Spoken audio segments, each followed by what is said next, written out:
Mesdames et messieurs, bonsoir. Merci de nous rejoindre pour ce nouveau numéro de l'Échiquier international. Nous intéresserons aujourd'hui donc à cette libération ô combien triomphale des prisonniers palestiniens.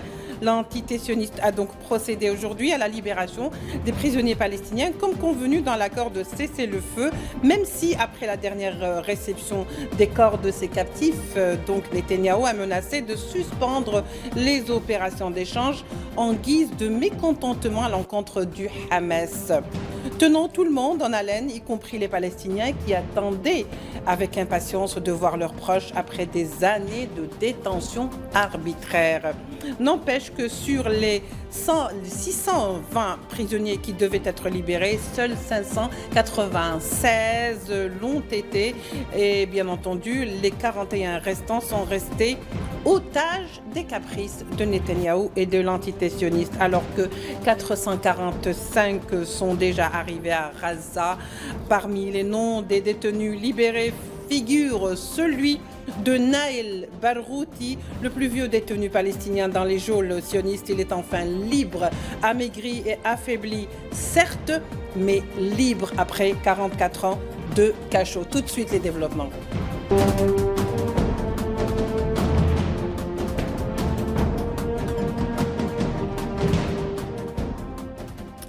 Alors, pour en parler ce soir avec nous, nous accueillons avec beaucoup de plaisir Omar Benberti, professeur et analyste des questions internationales, est avec nous par Skype depuis Oran. Omar Benberti, bonsoir.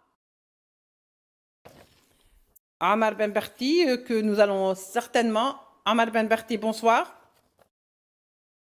Très bien, alors nous allons retrouver Omar Benberti dans un petit instant certainement et Amjad Chihab, professeur à l'université d'Al-Quds, qui sera avec nous et nous rejoindra dans un petit instant. Mesdames et messieurs, je vous le disais donc lors de l'introduction, les libérations ont bien commencé aujourd'hui, donc dans le cadre de la phase d'échange, la 7e du nom, après bien sûr avoir réceptionné les 4 corps des sionistes, des corps des captifs pour l'entité sioniste. Aujourd'hui, c'est le tour de la libération des prisonniers palestiniens et comme je le disais, parmi les prisonniers se trouve le nom de Naël Barouti, l'un des plus vieux, 44 ans, en détention. Il a été arrêté à l'âge de 19 ans. Nous allons le voir ensemble avec vous et voir un peu ses premières réactions. Naël Barouti. في هذا اليوم الذي فرح فيه ابناء شعبنا باطلاق سراح كل من الاسرى، وقبل كل شيء نتوجه الى كل اهلنا في غزه من الاطفال والنساء والمقاومين جندا وقاده والى تراب غزه بالتحيه، ومهما كانت الكلمات والمعاجم فانها لا توفي اهل غزه المقاومين الشجعان. اي كلمه لا توفيهم حقها. ونتوجه الى ابناء شعبنا في العالم والى احرار العالم بان الاجرام الصهيوني مهما عمل ومهما قام بتصف هذه المواقع التي في قطاع غزه وفي فلسطين لن تساوي مدامة ظفر فلسطيني في غزة، وسيبقى هدف أبناء شعبنا صغيرا وكبيرا عبر التاريخ وحدة الأمة العربية لتحرير فلسطين من بحرها إلى نهرها. إلى مقاومي شعبنا جندا وقادة في قطاع غزة وفي كل مكان كون فيه الاحتلال بفضل الله أولا ثم بفضل هؤلاء المقاومين جندا وقادة، كل باسمه وكل إنسان كان معنا في السجن وخرج قاوم، نحن على خطى إن شاء الله، ومن أخذ الكتاب بقوة نعرفه جميعا. الشعب الفلسطيني الآن في فرحة، ولكنها فرحة منقوصة حتى يتم كنس الاحتلال من قطاع غزة ومن كل فلسطين. شو عمل معكم الاحتلال ممارسات مع 7 أخوان؟ الاحتلال تفنن في إذلال الأسرى وقمعهم وضربهم وإهانتهم من أجل الضغط على غزة، ولكن كانت معنويات الأسرى عالية جدا ولن تؤثر علينا كل هذه الأساليب لأننا أبناء حق وأبناء شعب مقاوم. رفع رأسنا قطاع غزة بمقاومته التي لم يشهد لها تاريخ العرب الحديث. خلينا المقاومة التي وعدت وأوفت. الوفاء من شأن الأحرار، أوفت أوفت في صفقة وفاء الأحرار الأولى، وها هي بدماء جندا وكادة توفي وفاء. Voilà, donc c'était Naël Barghouti, détenu depuis l'âge de 19 ans. Il a passé plus de 30 ans en prison. Il a été relâché 3 ans après, c'est-à-dire 2011. 3 ans après, il a été à nouveau arrêté jusqu'au jour d'aujourd'hui. Ça fait en tout 44 ans. 44 ans, c'est toute une vie. Comme on vient de le voir, ça, le premier passage, c'était juste après sa libération avec le nombre de tous les détenus prisonniers palestiniens. Ensuite, il s'est rendu en Égypte parce qu'il faut dire que c'est des conditions où les prisonniers qui sont libérés, il y a des conditions pour peut-être les transférer vers d'autres lieux, surtout lorsqu'on craint ces prisonniers. Comme c'est le cas, par exemple, de Marwan Barghouti qui n'a pas été libéré, même si beaucoup parlaient de son nom, de Abdallah al-Barghouti qui n'a pas été libéré alors que son nom était évoqué. On va voir avec nous Omar Ben Barti, bonsoir. Bonsoir madame et bonsoir à tous vos Omar Ben téléspectateurs. Je vous Omar entends. Ben Barti, vous m'entendez?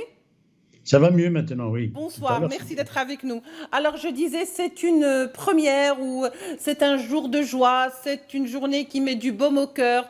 Lorsqu'on voit par exemple quand même 596 détenus palestiniens sortir des geôles alors qu'ils étaient arrêtés arbitrairement, pour la plupart de manière administrative. Et surtout lorsqu'on voit par exemple Naël Barghouti, peut-être un peu qui a pris de l'âge, mais qui est toujours aussi rayonnant. Omar Ben Barti. Bien sûr que ça ne peut que mettre du baume au cœur, mais toujours est-il que le fait d'avoir libéré ces prisonniers, je crois qu'ils sont à 1700 aujourd'hui, prisonniers palestiniens, c'est comme ça qu'il faut le lire, c'est d'abord un échec pour Israël, un échec dans la mesure où depuis le 7 octobre du déclenchement de Tofan al-Aqsa, les Palestiniens n'ont pas cessé de réclamer et d'exiger d'être reconnus. Et à partir de ce moment-là, on peut considérer que l'échec patent de l'entité sioniste s'exprime à travers la libération de ces prisonniers. Ce sont des prisonniers, certes, mais c'est tout le peuple palestinien qui est prisonnier en vérité. On a vu Omar Ben Barti que juste à sa sortie, c'est-à-dire dans le bus après la descente, la plupart de ces détenus qui ont été libérés, pour ne pas dire la moitié d'entre eux, ont été transférés directement vers des hôpitaux. C'est dire que les détenus se trouvent vraiment dans une situation de précarité extrême, alors que pour certains captifs qui ont été libérés, beaucoup de commentaires, surtout du côté occidental, étaient un petit peu choqués de voir qu'ils avaient perdu du poids, qu'ils n'étaient pas en bonne santé, alors qu'il faut dire que la différence est grande. Ça se passe de tout commentaire, Omar Ben Barti. Effectivement, ça se passe de tout commentaire. Ce que peuvent en dire les médias occidentaux, je crois qu'ils nous ont démontré leur capacité à développer du mensonge en permanence. Et à partir de ce moment-là, il n'y a plus lieu de leur accorder du crédit. Le seul crédit que l'on peut accorder, c'est celui que l'on accorde à ce peuple qui se bat depuis 70 ans pour recouvrer son indépendance et qui malheureusement n'a pas les soutiens qu'il faut. L'entité sioniste fait ce qu'elle veut et agit de manière éhontée, inconsidérée, criminelle, inhumaine à l'encontre d'un peuple. Je signale que beaucoup d'enfants sont aussi prisonniers dans les geôles israéliennes. Oui, allez-y. Et maintenant, qu'on libère après 44 ans de détention le Barghouti, et Dieu sait si le Barghouti incarne quelque chose d'important aux yeux du peuple palestinien, oui. On n'est pas sorti de l'auberge. Je veux dire par là que les femmes, les jeunes filles, les enfants qui ont été emprisonnés, qui ont été traités de manière inhumaine, ça, un jour, le peuple israélien devra en payer les conséquences et les assumer.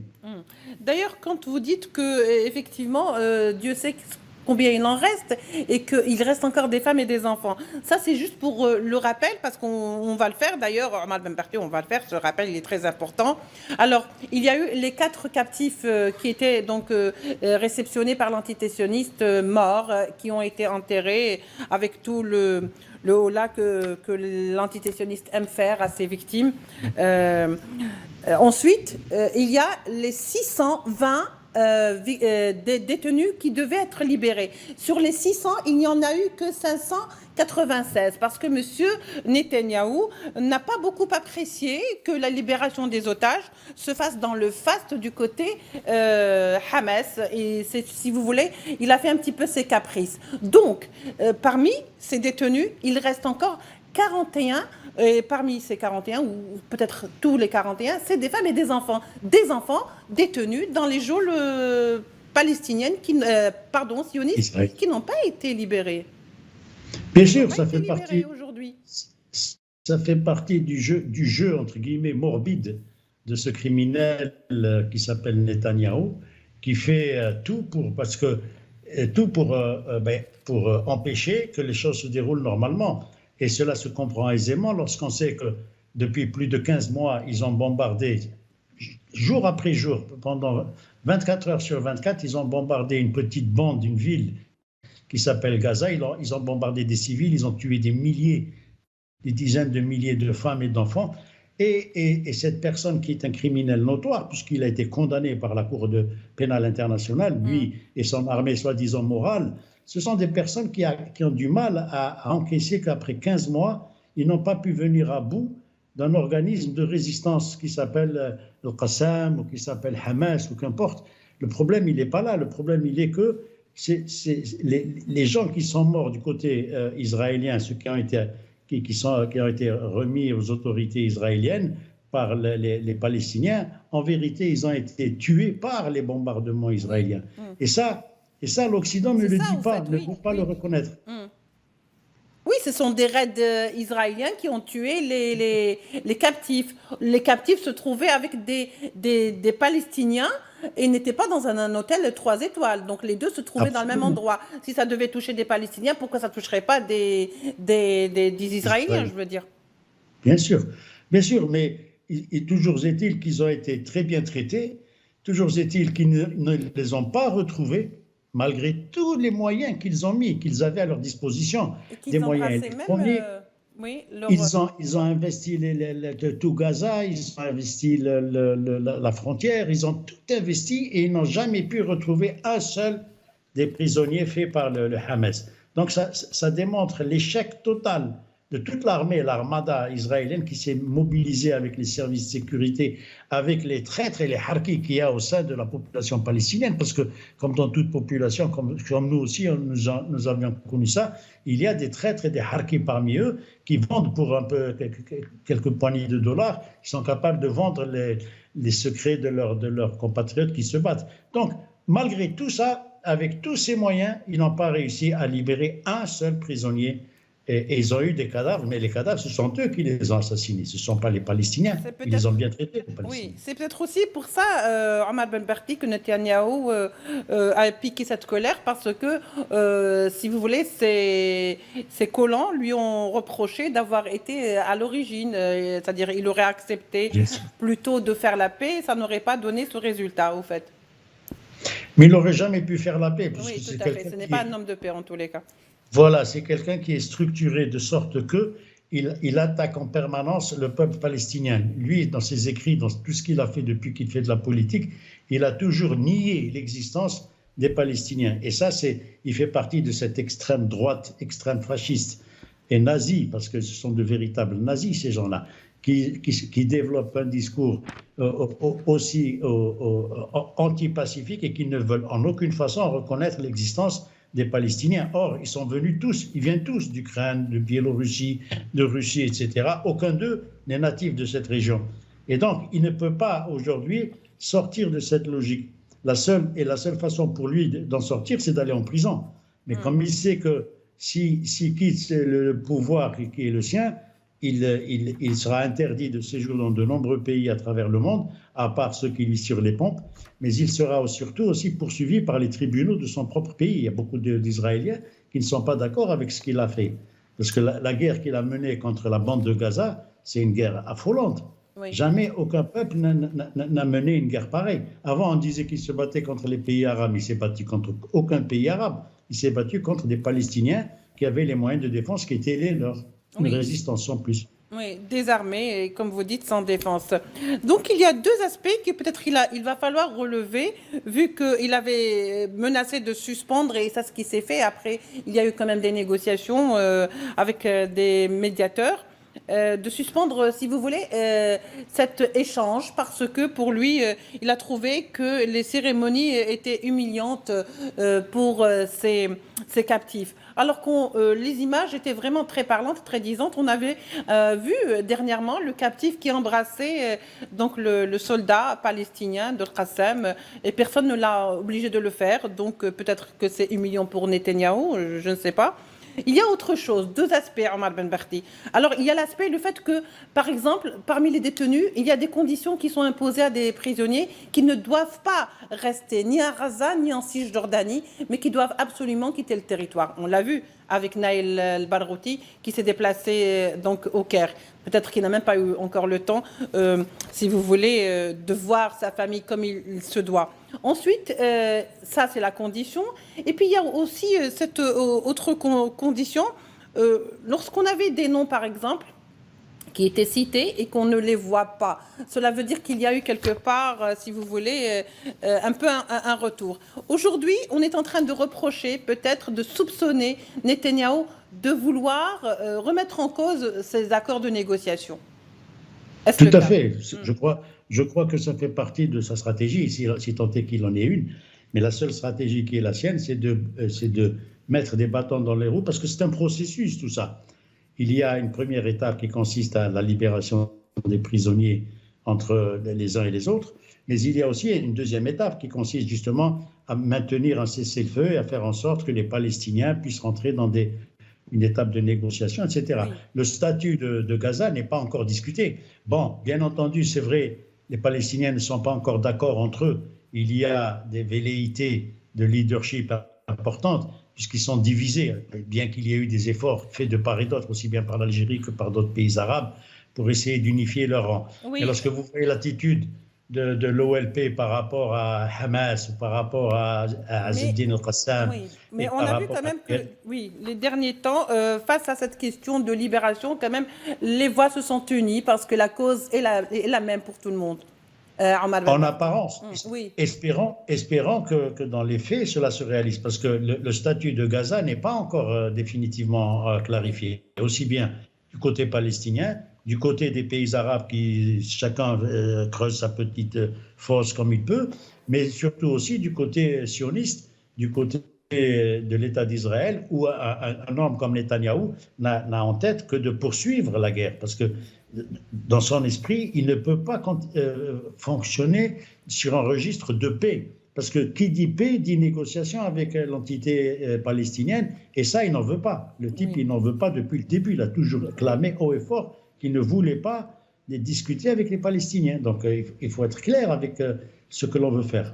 Parce que la paix, finalement, met aussi son avenir en danger, puisqu'il risque d'être jugé s'il y avait vraiment une paix. Il y a autre chose, Omar Ben Barti, de plus en plus, donc après cette 7e phase de libération des prisonniers, on sait que ça s'est fait avec les caprices de Netanyahou, mais n'empêche qu'il était obligé de s'y soumettre, c'est-à-dire aller jusqu'au bout de ce qui a été conclu. Sauf que, est-ce que vous pensez que l'accord est le même d'abord, à cette 7e phase, que celui qui a été négocié il y a 8 mois? Non, je ne pense pas que ce soit le même. Netanyahou s'est fait la vedette de la transformation des accords. Lorsque, au départ, on dit que les choses seront ainsi faites, et un premier point, deuxième point, troisième point, lui, il arrive toujours en dernier ressort à faire en sorte qu'il met un obstacle quelque part, il invente une histoire quelconque, il dit non, c'était pas comme ça que j'avais vu les choses. Et puis, bon, ça fait partie, encore une fois, du jeu morbide et criminel de cet individu et des gens qui le soutiennent, qui veulent qu'effectivement, ils amènent les Palestiniens à en avoir assez de cette situation et à partir. Parce que l'objectif, c'est ça, c'est de faire partir les Palestiniens. Et comme ils ont un peu le soutien de l'Occident avec les médias, ils sont entre les mains du sionisme international, etc., que ce soit CNN ou France 24 ou ITélé, etc., ce sont des chaînes qui sont entre les mains des Juifs. Et à partir de ce moment-là, ce qu'ils appellent, eux, le narratif. Ce n'est même pas un narratif, ce sont des mensonges. Ce qu'ils appellent le narratif, ce n'est pas un narratif, ce sont simplement des mensonges qu'ils développent depuis toujours.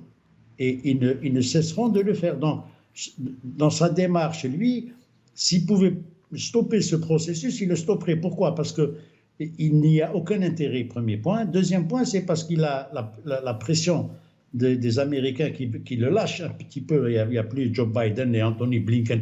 Je rappelle, entre parenthèses, qu'Anthony Blinken est un juif.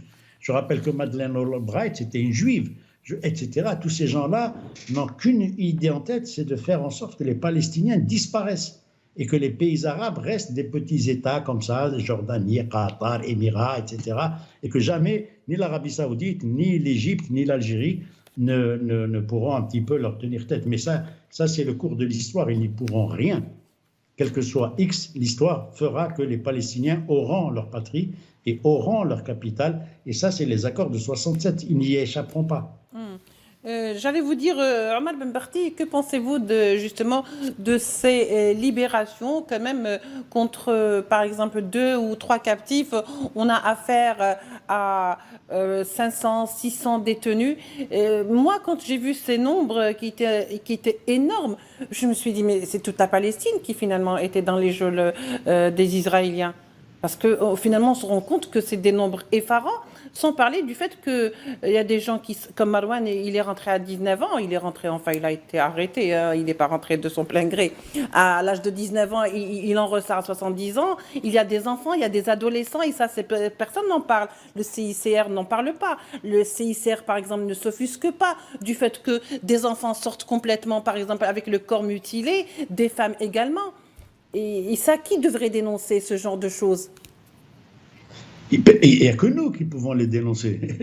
Personne d'autre. N'attendez pas que l'Occident dénonce ce genre de choses, puisque l'Occident est aligné à 100% avec les visions de l'État d'Israël, qui a toujours été présenté comme un État démocratique, une armée morale, etc. Or, nous avons vu, une armée morale ne bombarde pas pendant 15 mois des populations civiles. Donc, il ne faut rien attendre de ces gens-là. Et bien sûr, il y aura des baroutiers. Et je vous signale qu'ils sont mis en prison, tous ces jeunes palestiniens, etc., sans aucun procès. Ce sont des décisions administratives. Il suffit que le gars il brandisse un drapeau dans la rue, il est chopé, il est mis en prison et il va pourrir là jusqu'à la fin de ses jours.